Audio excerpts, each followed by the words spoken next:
சிவப்பிரபஞ்சம் நிகழ்ச்சியில் நீங்கள் ஆவலுடன் எதிர்பார்த்து கொண்டிருந்த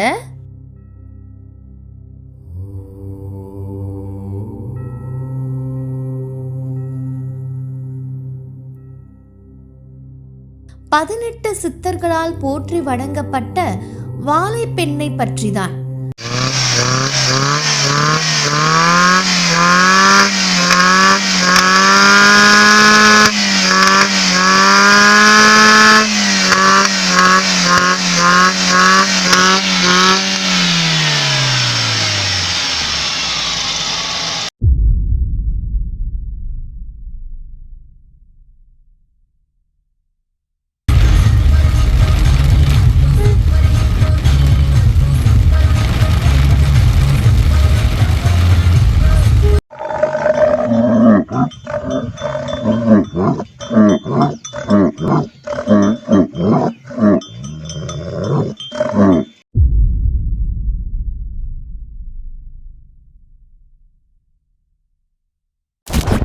சொல்ல மறந்துட்டேன். இது வந்து நவகிரகம்.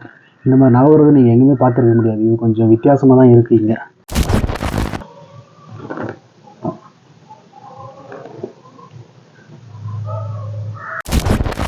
சிவலிங்கத்தை பலரும் தவறான எண்ணத்தில் யோசிக்கிறார்கள். அதாவது மேலே இருக்கும் பானத்தை ஆணுறுப்பு என்றும் கீழே பெண்ணுறுப்பு என்றும்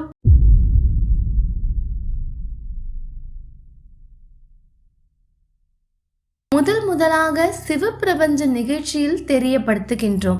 வாழைப்பெண்ணை பார்க்க பூஜை செய்தால் பார்த்துவிட முடியுமா என்று பலரும் யோசிப்பீர்கள். ஆனால் இந்த இடத்தில் சிவனின் உதவி வேண்டும். எப்படி என்றால்,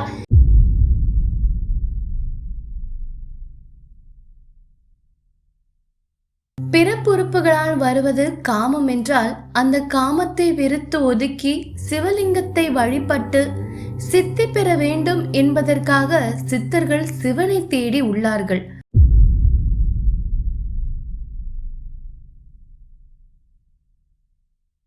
விரைவில் வருகின்றது, காணத் தவறாதீர்கள்.